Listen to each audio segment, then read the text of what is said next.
activists and organizers who were just up here. Political gossip. It's not about polls.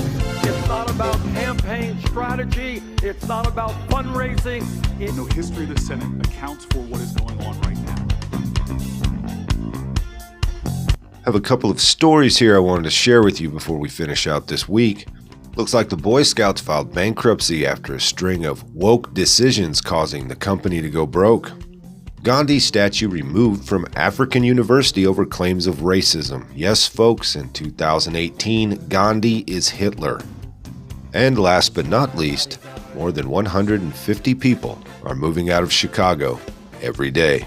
All right, let's start this shindig off with this week in book burning and sorts. After a wave of opposition and a petition driven that cited views deemed racist and offensive against Africans, the statue of Indian independence leader Gandhi was removed this week from a university campus in Ghana. Gandhi was one of the most celebrated figures of the 20th century for his peaceful protests in his quest for Indian sovereignty. However, in Africa, some remember him as someone who thought of Africans as savages who were beneath the British and Indians, according to the Washington Post. A petition to remove the statue from the University of Ghana used his early writings during his 2 decades as a lawyer on the continent to give weight to criticisms and allegations. Quote, having his statue means that we stand for everything he stands for, and if he stands for these things, I don't think we should have his statue on campus, law student Nana Adome Azar told the BBC. In one argument for Indian empowerment, Gandhi appeared to believe that the British treated Indians little better, if at all, than the savages of the natives of Africa. It also said Gandhi spoke of the half-heathen native. As a young man living in South Africa, Gandhi referred to the country's black population as Kafirs, a racial slur, and said Indians were superior. The word Kafir apparently is deemed so offensive that it is rarely uttered out loud in public or published in any print. The statue was unveiled at the campus in 2016. University professors and students told the BBC it was taken down Wednesday. The petition cited other protests against tributes to historical figures at universities around the world. Protests against Gandhi have occurred in Davis, California, of course, where a similar statue met opposition, and in London, where plans to honor Gandhi also faced criticism. There it is, folks, liberalism spreading through Africa. Let's wipe the textbooks clean of Gandhi.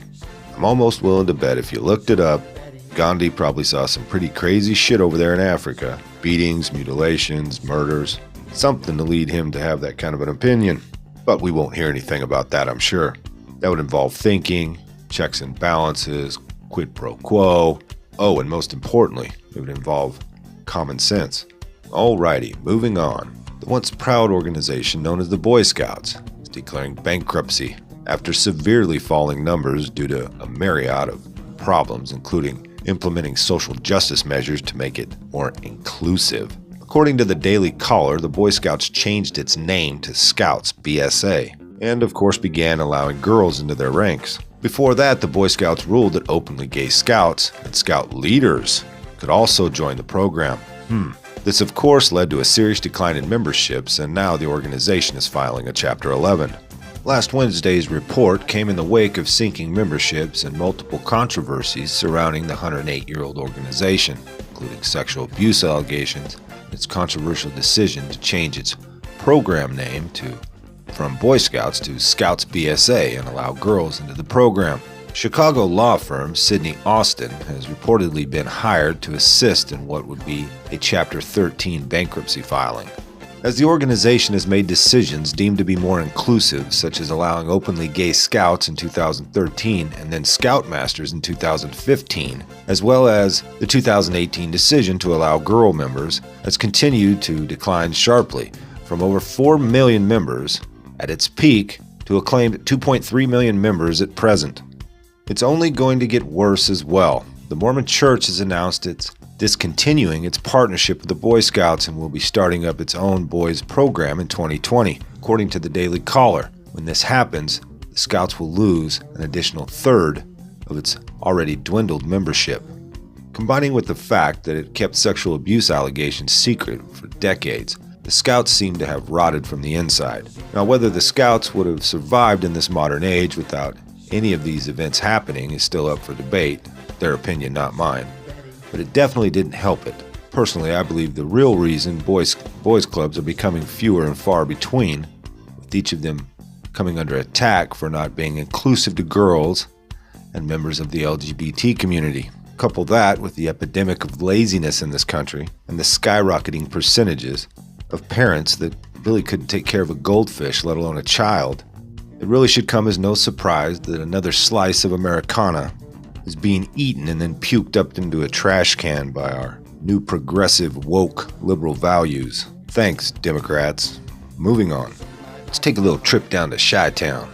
With its national leading murder rate, lake effect weather, and endemic corruption and financial mismanagement, who really wants to live in Chicago? Well, folks, the data is in, and as Mr. Rahm Emanuel prepares to hand power to a new administration next year, his legacy, already marred by the above-mentioned scourges, has earned another California-like distinction. According to census data analyzed by Bloomberg, Chicago experienced the highest daily net migration in the U.S., losing 156 residents a day. And no, don't get smart with me, we didn't add murder victims in here to fluff up the numbers.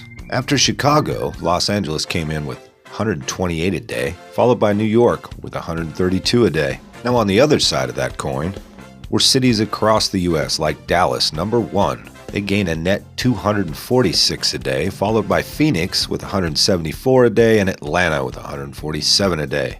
In terms of total net migration for the year, the tallies differed only slightly. The Sun Belt was the biggest beneficiary of America's growing preference for sunny weather, lower rent, plentiful job opportunities. Dallas was the greatest beneficiary of this demographic migration, adding nearly 59,000 domestic movers in 2017, following Phoenix 51,000 and Tampa 41,000, which serve as the anchors for the western and southern regions that got the bulk of the gains. Some of America's largest cities saw net outflows as rising rents, crumbling or inadequate public infrastructure. The cities with the biggest outflow was New York City, followed by Los Angeles, and in third place, beautiful Bridgeport, Connecticut. Well, just maybe if Emanuel's successor can successfully implement the outgoing mayor's plans for the citywide UBI, which we imagine would go a long way towards offsetting its hated amusement tax and other levies needed to pay off the city's brutal debt burden. Then he might just be able to bribe residents into staying. My 2 cents, that's all wishful thinking. These numbers at best will plane off and flatline, if not get a lot worse. Looking at how upside down Chicago is financially, I really believe it is the next Detroit. It's sad to see such a beautiful city go down thanks to Democratic rule over decades, but it is what it is. They will literally vote themselves into the grave. Alrighty folks, that's about it for this one. Hit that like button if you liked it. Subscribe if you haven't. Leave a comment down below. There's a PayPal link as always in the description box, so please leave $1 or $2 in the bucket on the way out the door. And until next time. No. Come on, move. Move. Easy, easy.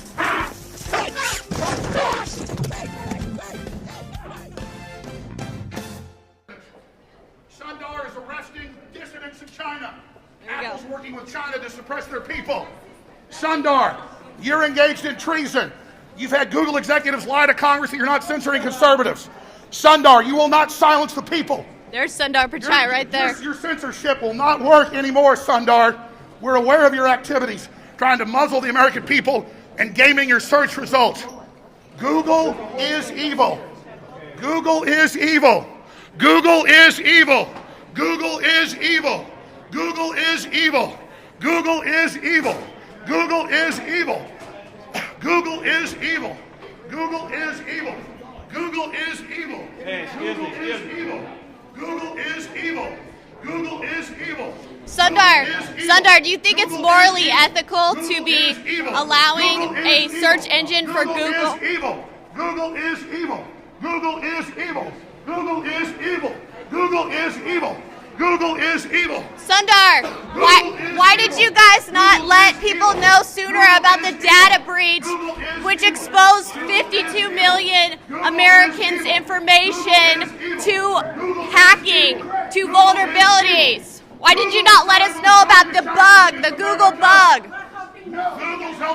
Are you going to release the names of the people whose data was made vulnerable? Is going to lie again and violate the law and violate the law of others. You're in a hallway, in a public hallway. You can be arrested. That's enough. You're making too much noise. So Google's not evil, though, officer? I'm not saying that. Just control yourself. Okay. Get under control now. I'm under control, officer. Thank you. He's taken my free speech away and lied about me, so I needed to stand up to him. I'm not worried about that I know they're going to talk about me in this. Yes, sir, I understand. They're going to talk about me in this committee. I will be talked about. So what am I supposed to do? I don't get a day in court. They lie about me. Google only puts lies up. All the top searches are lies about me and my family.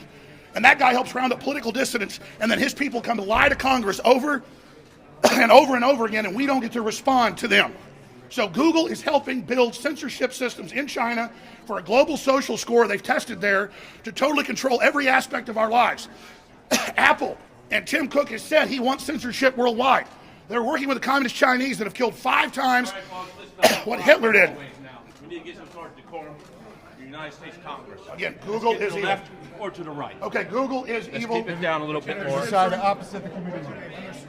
Everybody against the wall. Do not block passage.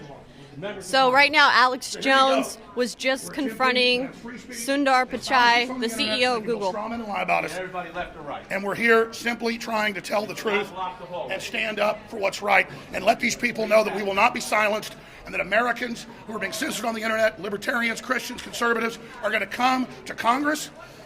We're going to come to the state houses. We're going to go to all the public events, and we're going to let people like Sundar, who literally helps China round up their people and has put a censorship system in there and here, we're going to let them know that they're not going to sit there and silence us and that we're going to speak out and we're going to expose what they're doing. This is authoritarianism that has come to this country, and Sundar and Google are the absolutely most evil corporation on earth. Their camouflage was saying, don't be evil, but they got rid of that slogan, didn't they? Exactly, and just yesterday, Monday, Google happened to announce that 52 million of its users' data was made vulnerable due to a Google bug. They do it to everybody. They do these leaks on purpose. They lie to Congress. All these tech executives say, we don't censor, we don't spy on anybody. That's how the whole system's built.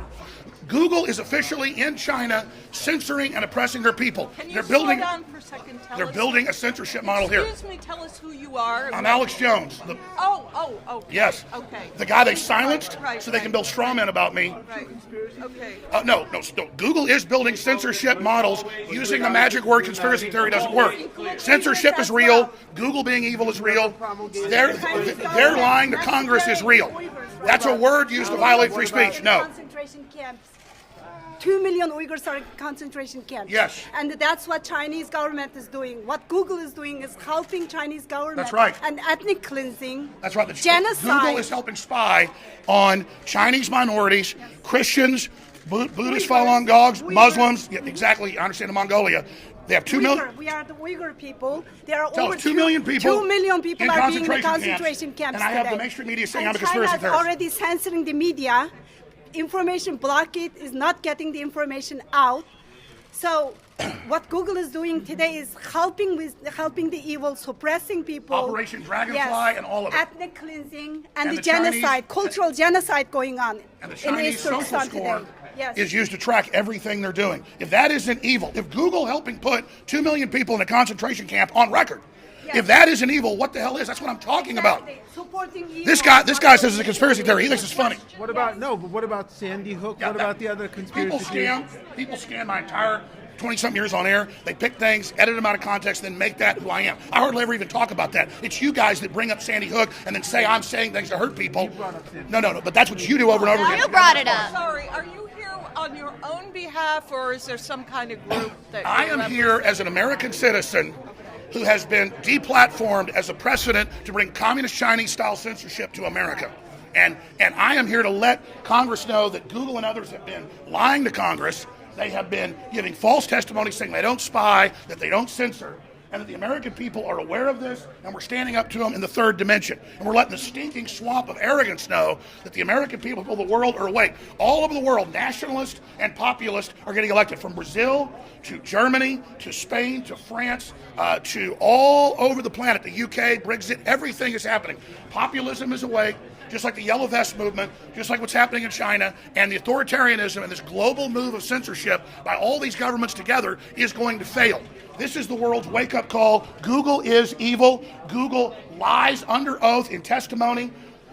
They've had this committee and Congressman Deutsch lie about me when they met 6 months ago on internet fake news and said that I said nobody got shot at Parkland in Florida. Never said that.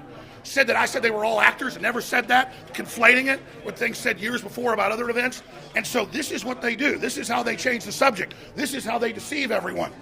And this is the reality of what's going on. I'm going to go down here with some better light, folks. I'm going to see you. Please include Ma'am, we want to talk to you, ma'am. Come down here. We want to talk to you. Come on down here. So that was it so far, guys. Alex Jones has arrived.